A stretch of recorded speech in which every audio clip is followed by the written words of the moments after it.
Hey, what's up, everyone? I'm Chris, and I did my final paper on spoken word poetry.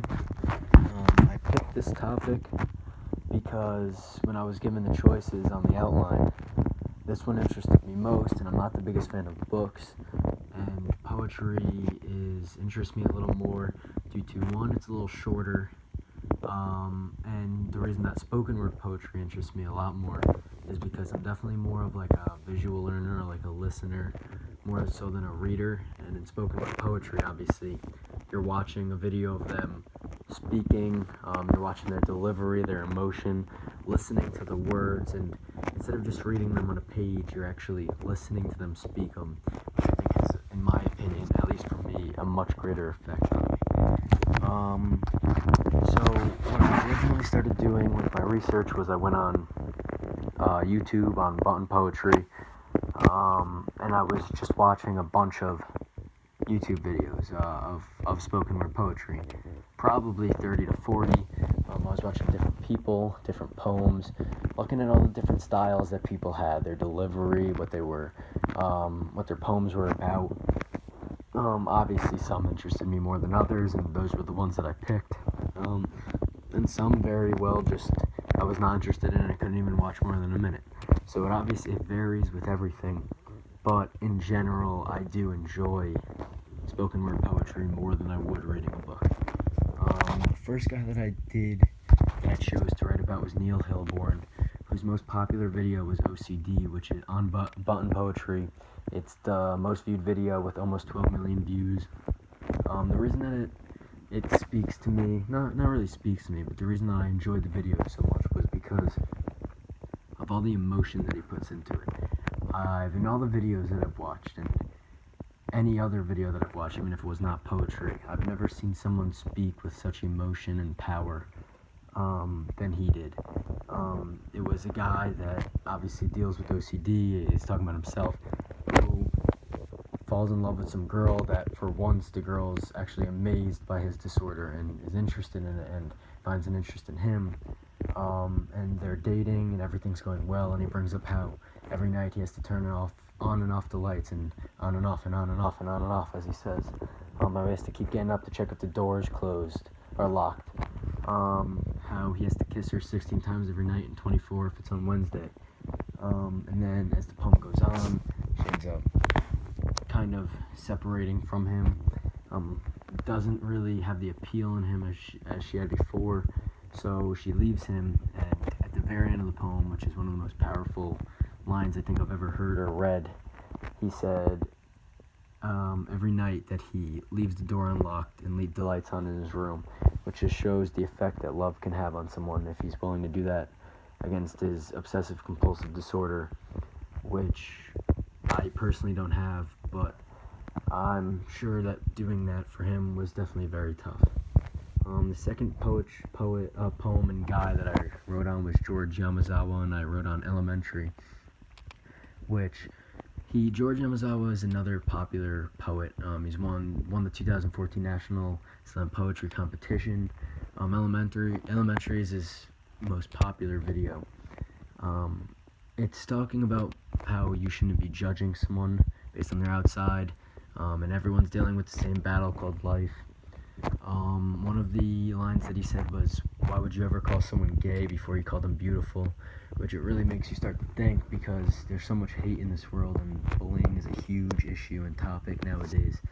And it really makes you think of everything that you've done and second guess certain things, because it really is true. And nowadays, with all the cyberbullying, which is a new aspect of bullying that there never was years ago, it's only gotten that much worse. And mental health is obviously a serious issue in this country that needs to be addressed, which is why his poem really speaks to not just me, but everyone that watches and listens to it. And that's why it has that appeal. And also in it, you can tell that he's getting really into the poem. I mean, most of these poets, when they're speaking, after every line that they say, they take like a quick breath, like you can hear it. And with his, it was very apparent, and he was starting mid-poem, you could just tell that while saying it for probably not just the first time, but numerous amount of times, it was still, while he was speaking, getting to him.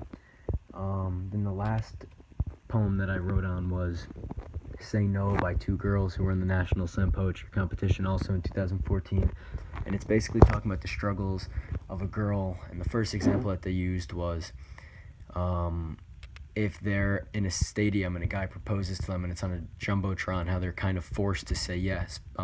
Everyone's cheering for them, and if they say yes and they don't want to, then they just did something that could affect the rest of their life, and even if they end up telling the guy no later, it's really hurting him. If they say no, then everyone's booing at them, throwing popcorn at them, and they're just put in a lose-lose situation unless they, of course, do you want to say yes.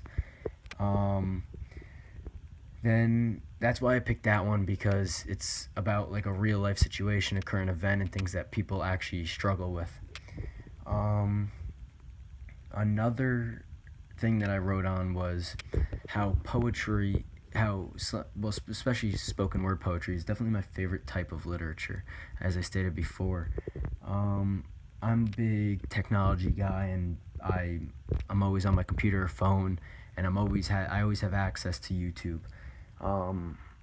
I think that the emotion in people's voice, to me, it just can't be matched. Reading a book, reading words on a page, just can't really do it for me, where it's very tough to find a book that I can really connect to. When it comes to poetry, hearing someone speak, it's like they're speaking to me, and I can really connect with them. And I develop that connection much easier, which is personally why I prefer spoken word poetry over any other type of literature. The reason that spoken word poetry, it's been growing recently, and a huge reason of that is because of social media and how technology is the most important aspect of most people's lives nowadays. Everyone has a computer and phone. YouTube, it's growing. It's gotten a lot bigger. Button Poetry is the main site. It has over 550,000 subscribers. There's many other YouTube channels too that aren't as big but are still considerably big and hundreds of thousands of subscribers. And on top of that, just Twitter and Facebook, videos are being shared on people's news feeds, and people are watching them and sharing them themselves, or just liking them. And if they see something that they like, they might go explore more and watch more of that person's videos, or just the videos in general. Which kind of happened with me, is I didn't really listen to or watch much of this, and when I had to do it for my assignment, I've actually recently started getting more into it, and even after I wrote my paper, I was still watching some videos, especially by George Yamazawa and Neil Hilborn, and more too.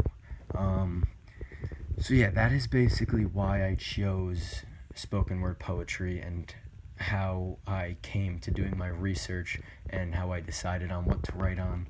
All of this has made me start to like spoken word poetry more, and now I'll obviously start listening to it or watching it more and more, and telling my friends too.